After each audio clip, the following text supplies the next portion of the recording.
Assalamualaikum warahmatullahi wabarakatuh. Saya Siska Arianti akan mempresentasikan hasil PPT saya yang berjudul Bahaya Plagiarisme. Adapun yang pertama, saya akan menjelaskan apa itu plagiarisme. Plagiarisme atau plagiat adalah suatu perbuatan menjiplak ide, gagasan, atau karya orang lain yang selanjutnya diakui sebagai karya sendiri atau menggunakan karya orang lain tanpa menyebutkan sumbernya, sehingga menimbulkan asumsi yang salah atau keliru mengenai asal-muasal dari suatu ide, gagasan, atau karya. Istilah plagiat berasal dari bahasa Inggris plagiaris atau plagiari, serta dalam bahasa Latin plagiarius yang artinya penculik atau penciplak. Adapun yang kedua, saya akan menjelaskan jenis-jenis plagiarisme. Yang pertama, jenis plagiat berdasarkan aspek yang dicuri. Yang pertama, plagiat ide. Yang kedua, plagiat kata demi kata. Yang ketiga, plagiat sumber. Yang keempat, plagiat kepengarangan. Adapun yang kedua yaitu jenis plagiat berdasarkan kesengajaan. Yang pertama ada plagiat sengaja, yang kedua plagiat tidak disengaja. Yang ketiga yaitu jenis plagiat berdasarkan proporsi yang dibajak. Yang pertama ada plagiat ringan, yang kedua plagiat sedang, dan yang ketiga plagiat total. Yang keempat yaitu jenis plagiat berdasarkan pola. Yang pertama plagiarisme total. Yang kedua plagiarisme parsial. Yang ketiga autoplagiasi. Yang keempat plagiarisme antar bahasa.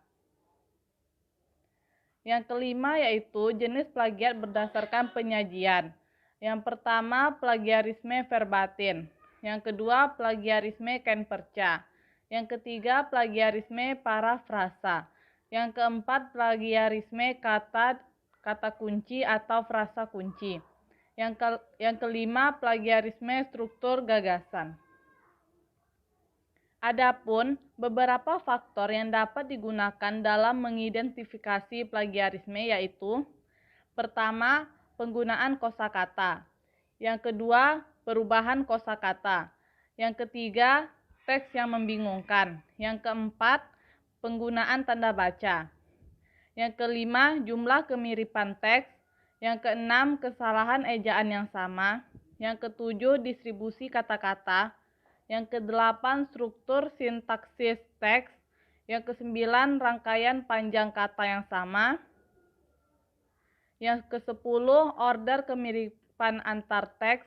Yang kesebelas, ketergantungan pada kata atau frasa tertentu. Yang kedua belas, frekuensi kata. Yang ketiga belas, keputusan untuk menggunakan kalimat panjang atau kalimat pendek. Yang keempat belas, teks yang dapat dibaca. Yang kelima belas, referensi yang tidak jelas. Adapun bahaya dari plagiarisme yang pertama, mengurangi rasa percaya diri. Salah satu alasan mengapa orang menjiplak karya orang lain adalah karena ia tidak percaya pada kemampuan dirinya. Maka ia mencoba cara instan dengan menjiplak karya orang lain. Yang kedua yaitu mengembangkan sikap malas.